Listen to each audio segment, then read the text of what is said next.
श्रीमद्भागवत महापुराण के तृतीय स्कंद का 10वां अध्याय 10 प्रकार की सृष्टि का वर्णन। विदुर जी ने कहा, मुनिवर, भगवान नारायण के अंतर्धान हो जाने पर संपूर्ण लोकों के पितामह ब्रह्मा जी ने अपने देह और मन से कितने प्रकार की सृष्टि उत्पन्न की।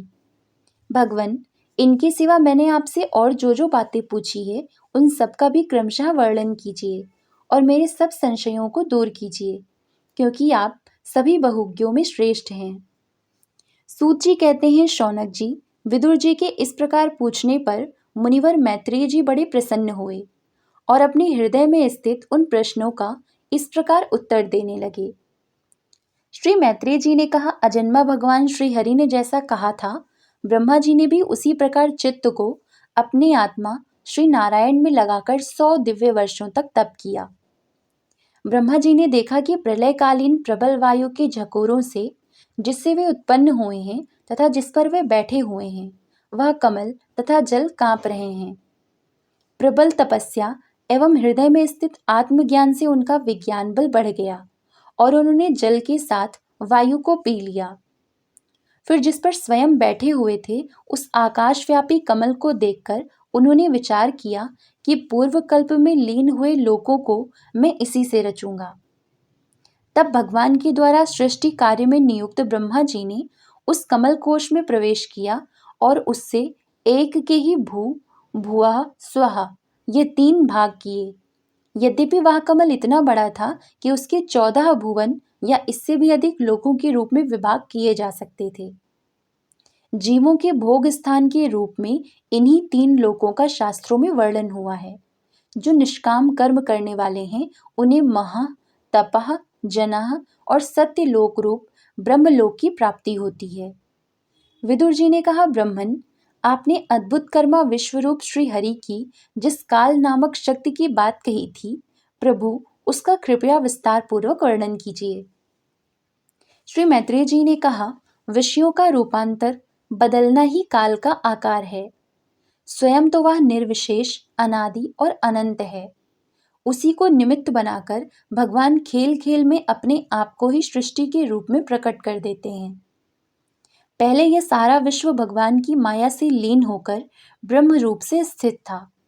उसी को अव्यक्त मूर्ति काल के द्वारा भगवान ने पुनः पृथक रूप से प्रकट किया। यह जगत जैसा अब है वैसा ही पहले था और भविष्य में भी वैसा ही रहेगा। इसकी सृष्टि 9 प्रकार की होती है तथा प्राकृत वैकृत भेद से एक 10वीं सृष्टि और भी है, और इसका प्रलय काल द्रव्य तथा गुणों के द्वारा 3 प्रकार से होता है। अब पहले मैं 10 प्रकार की सृष्टि का वर्णन करता हूँ। पहली सृष्टि महातत्व की है। भगवान की प्रेरणा से सत्व आदि गुणों में विषमता होना ही इसका स्वरूप है। दूसरी सृष्टि अहंकार की है, जिससे पृथ्वी आदि पंचभूत एवं ज्ञानेंद्रिय और कर्मेंद्रियों की उत्पत्ति होती है। तीसरी सृष्टि भूत सर्ग है, जिसमें पंच महाभूतों को उत्पन्न करने वाला तन्मात्र वर्ग रहता है। चौथी सृष्टि इंद्रियों की है। यह ज्ञान और क्रिया शक्ति से संपन्न होती है। पांचवी सृष्टि सात्विक अहंकार से उत्पन्न हुए इंद्रियाधिष्ठाता देवताओं की है। मन भी इसी सृष्टि के अंतर्गत है। छठी सृष्टि अविद्या की है। इसमें तामिश्र, अंधतामिश्र, तम, मोह और महामोह ये 5 गांठें हैं। यह जीवों की बुद्धि का आवरण और विक्षेप करने वाली है। ये 6 प्राकृत सृष्टियां हैं। अब वैकृत सृष्टियों का भी विवरण सुनो। जो भगवान अपना चिंतन करने वालों के समस्त दुखों को हर लेते हैं, यह सारी लीला उन्हीं श्रीहरि की है। वे ही ब्रह्मा के रूप में रजोगुण को स्वीकार करके जगत की रचना करते हैं। 6 प्रकार की प्राकृत सृष्टियों के बाद 7वीं प्रधान वैकृत सृष्टि इन 6 प्रकार के स्थावर वृक्षों की होती है। वनस्पति, औषधि, लता, त्वक्सार, विरुद्ध और द्रुम, इनका संसार नीचे अर्थात जड़ से ऊपर की ओर होता है। इनमें प्रायः ज्ञान शक्ति प्रकट नहीं रहती। ये भीतर ही भीतर केवल स्पर्श का अनुभव करते हैं तथा इनमें से प्रत्येक में कोई विशेष गुण रहता है। 8वीं सृष्टि तिर्यक योनियों पशु पक्षियों की है। वह 28 प्रकार की मानी जाती है। इन्हें काल का ज्ञान नहीं होता। तमोगुण की अधिकता के कारण ये केवल खाना पीना, मैथुन करना, सोना आदि ही जानते हैं। इन्हें सूंघने मात्र से वस्तुओं का ज्ञान हो जाता है। इनके हृदय में विचार शक्ति या दूरदर्शिता नहीं होती।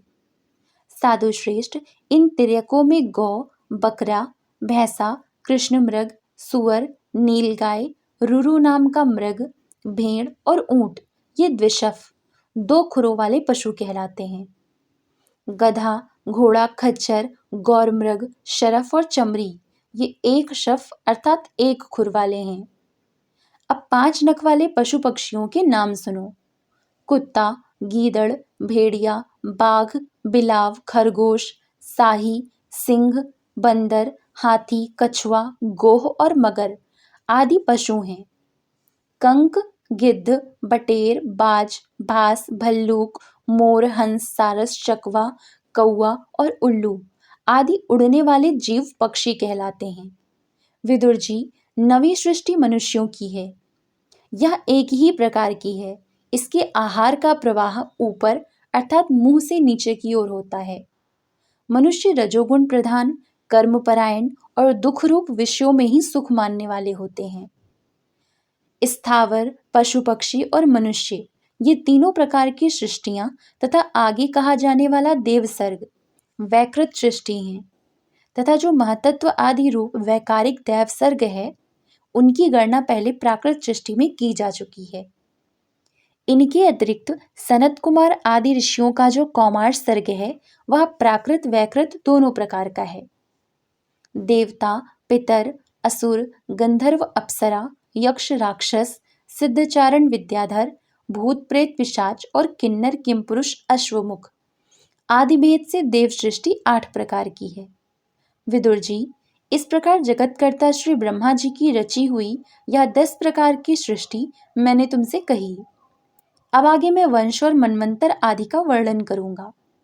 इस प्रकार सृष्टि करने वाले सत्य संकल्प भगवान हरि ही ब्रह्मा के रूप से प्रत्येक कल्प के आदि में रजोगुण से व्याप्त होकर स्वयं ही जगत के रूप में अपनी ही रचना करते हैं।